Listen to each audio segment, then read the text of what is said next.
TJ, I thought we were twins. Didn't you say so yourself? You know, best friends? You're hurting my feelings because you don't call, you don't text, you don't email, so what am I supposed to do? Fake Sagan, at one time, and I'm sure you remember Fake Sagan, he had the audacity to entertain the thought that he could change me. He even said that he wanted to change me. Oh, God, that really was funny. And quite obviously, Fake Sagan was no match for me. Now, really, I doubt that he thought that he could change me, but I do think that his intentions were to try to outwit me. I've got nothing against him. I mean, he and I were a lot alike in many ways. There's just a couple of stumbling blocks that exist. And you know, once we learned what they were, I think he and I just acknowledged them and moved on. But those same stumbling blocks are what we'll call my cornerstones. And I ain't gonna change them. All in the past, every single person that I've ever faced off with here on YouTube, they've fallen to my charm, my charisma, my superior wit, and my mighty intellect. I am an obstruction to your ideal world. After all, that is your definition of evil, right? So I'm evil? I'm evil to you, while you're evil to me. Now, on your video, TJ owns a racist redneck. I don't know when you did it, but sometime after the point that I had posted a response to you, and that response had got taken down, you had posted a highlighted caption on that. So let me recap things for you, where you said, to those calling me a racist because of Kevin's disingenuous video, which is misspelled, by the way. Yeah, I'm just being an asshole. Disingenuous video. I submit to you this evidence to the contrary. I am one of the few big YouTubers willing to stand up against the white supremacist movement that exists on YouTube. You know, I don't know if anybody else has noticed, but I'm going to point out, TJ, you never stood up to anything. You posted a video to me after Fake Sagan got out. It's like you were waiting in line to have a piece of me. In fact, at the end of that video, you had said that you hoped YouTube would allow us to have this conversation. But TJ, you and I both know that it takes more than one person to have a conversation. You never conversed with me. Or do you consider talking to yourself to be a conversation?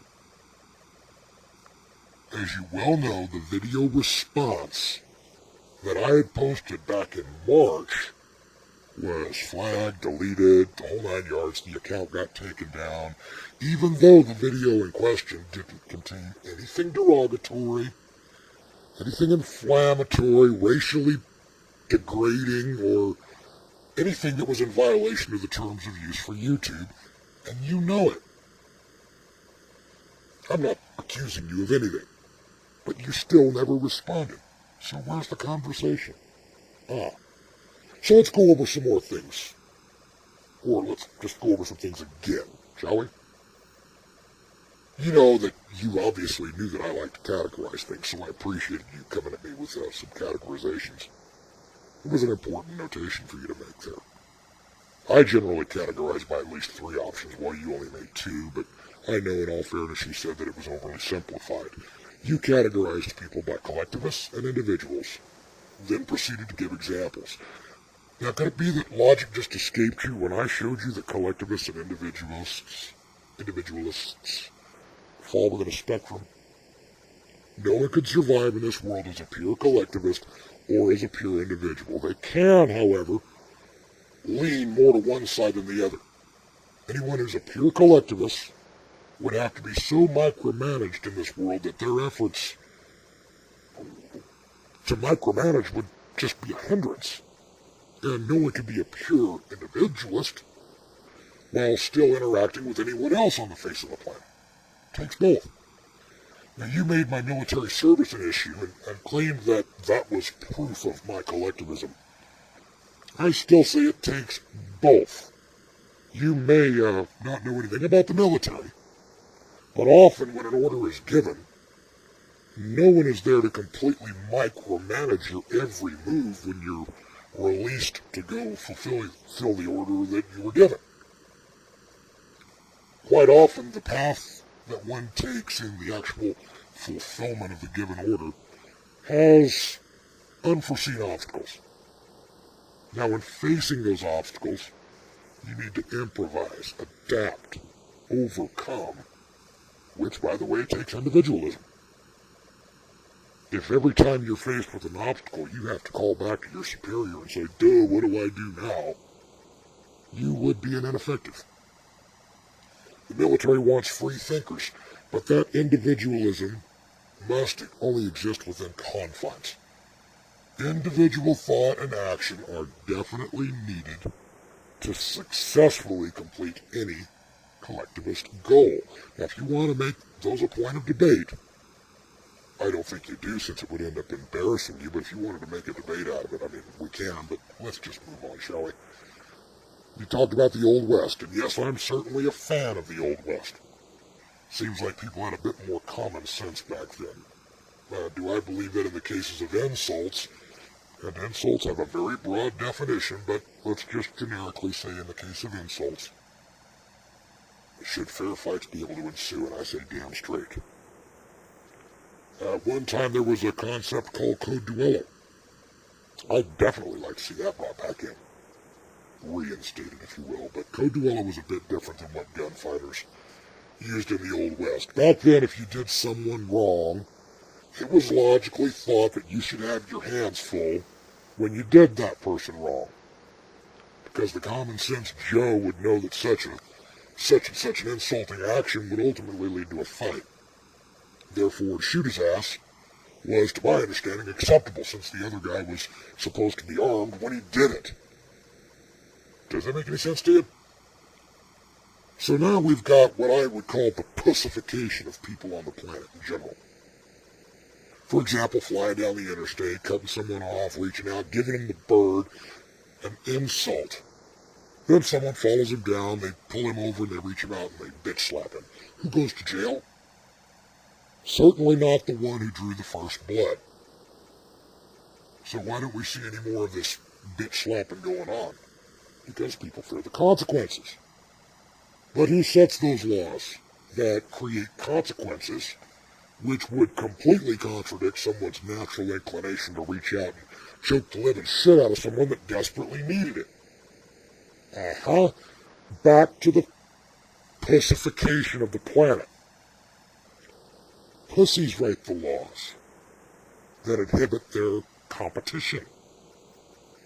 So who's silencing the dissent now? You see, I'm all for logical discussion and interaction, but I am not for being stepped on and forced to lie down and play dead and take it with my hands tied behind my back while other people get to act out at their own leisure. You asked a fair question, now you're getting a straight answer. Do I think people should have the right to deal with people who insult them without merit? And I say goddamn right. Consider it like this, from an intellectual standpoint, like I know you like to hear things. The planet is overpopulated, right? Why not thin the herd? So a legitimate question to you. If you were told to thin the population of the planet, who would you like to see survive? Let's categorize them again. Again, on a spectrum, left to right. Let's say on one far end you've got producers, and on the other far end you've got consumers. One group, let's say, is fair. And if you want to discuss fairness, we can discuss that too if you'd like. But they're fair in the process of making a living and gaining. They work, they develop, they produce. Let's say on the other side you've got people who I would consider to be unfair. They like to twist things. They like to deceive. They like to manipulate. Which group? from only the far end of the spectrum, not the people middle of the road, which group would you choose to thin the population from? Don't read much into it. I mean, thus far, race or religion isn't even an issue until you make it one. Because all I'll ever bring is a rude awakening to reality. And I can fully support my racial and religious, or lack of religious positions, with real evidence. Live up to the challenge. I'm the best challenge you've ever met on YouTube. I guarantee it. You never know, aside from being entertained, and face it, that's why we're here. But aside from being entertained, you may actually learn something. But I suspect that thought frightens you because I seriously doubt you're stupid. And the logic that I would pose flies directly in the face of the status quo. And when you oppose the herd, you tend to lose popularity.